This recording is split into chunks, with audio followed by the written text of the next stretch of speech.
I'm Jessie Budzinski. I'm an assistant department chair at Purdue Global, and I'm here today with Robbie Schneider, who is an adjunct faculty member in our communication department. So, Robbie, if you don't mind just getting us started by sharing your educational and some of your experience in the field of communication. Okay. Well, I started out as a journalist, actually. I graduated from the University of Kansas with my degree in journalism and worked for the Kansas City Star for a few years. Decided that I liked writing. I loved talking with people, but I didn't like working in the journalism field per se. And that's okay. I think it's great to try things and find out that it's not for you and then Right.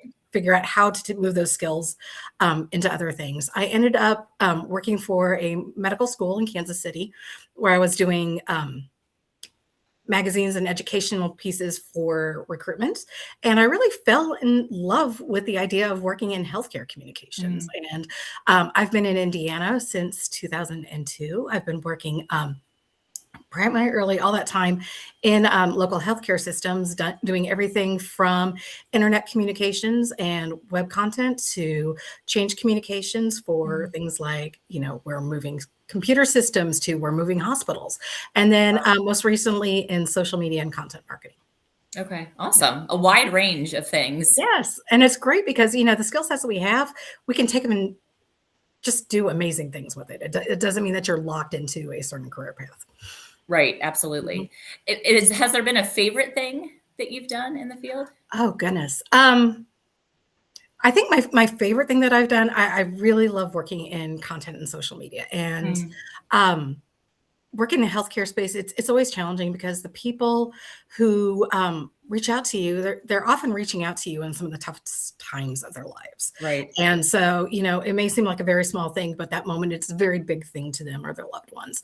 And being able to have those one-on-one connections with people is really important. Right. Yes, it's important for a brand, but it's important for that human on the other side to be heard and being able to help people through that journey. And not only have I been able to do that through the years, I actually got a different perspective over the last several years, dealing with some family members' medical situations. And it really caused me to rethink how I do content and strategy. And it's really, it's not about, hey, we're always promoting this product or, you need to take care of, getting the screening done, but it's helping you collectively through that journey. So once that screening happened and they found something and you're getting treated, what does that process look like? What about those questions that keep you up at night? Because if we're not answering it, people are going to social media, they're going to Reddit, they're going to whatever they can to get the answers they need. So it's really kind of an exciting and I feel it's an important piece of the healthcare journey. So yeah, absolutely. And probably something that we don't all think about all the time. Exactly. You don't think about it until, you're in the midst of the situation. So Right. And I'm sure that's changed quite a bit over the past few years too, what that looks like. Yeah, I can only imagine. That could be a whole different discussion of how social media communications have changed. I mean, I remember back in the day, I felt so old saying that, but when it was a big deal that President Obama in his election campaign was utilizing social media. And now we know the environment politically and how that's been over the last two elections. So, we've seen so much, change from a technological standpoint to how people engage with brands or engage with other people.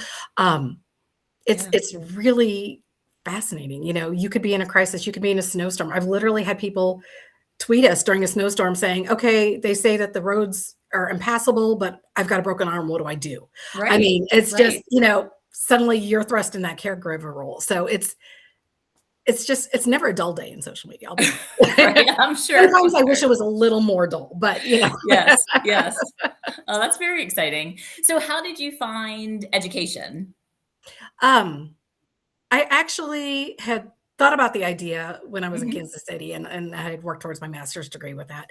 And then once I had moved to Indiana, I started adjuncting. My then director was also an adjunct and got me interested and involved with that. I took several years off because I had family obligations and that's okay. And I think that's okay to take that pause whenever you need to take a pause. I'm very excited. I was thrilled to have this opportunity with Purdue Global. It's been great to be back in the classroom, even though it's not the physical classroom. It's Right. in the Right. digital space.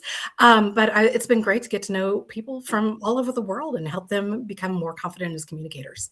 Right. That's awesome. What would you say in terms of the skills that you're teaching students are some of the most important ones for them to have? Boy, I think one of the big misconceptions about public speaking classes, I'm always only going to need that if I have to give a presentation. Right. And really, what this class is at its whole, it's about learning how to be an effective communicator. It's how Mhm. to be there and really listen, to get to know who you're communicating with, to making the message meet the recipient. And it's really about that more holistic, really being there for one another. And try to match the message to the person. That sometimes I think we miss, especially in this digital age where we're all keyboard warriors and maybe not Yes. having that face-to-face conversation. So I think it's just about teaching people, how we can be an effective communicator, whether we're giving a presentation or just having a conversation.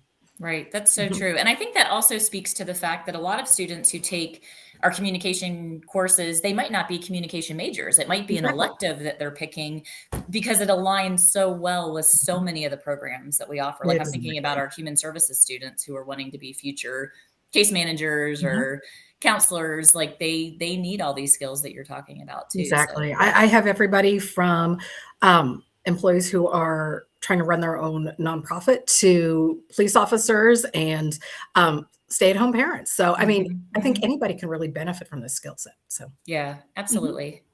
So, as you know, our students are adult learners who mhm. most of them are juggling a lot of obligations Yes. and responsibilities and trying to make it all work. So, do you have any advice to them just in terms of being an adult learner and how to persist and push I through? have been there as an adult learner, Mhm. through continuing education and my master's degree and juggling a family, for our adult learners to give themselves grace.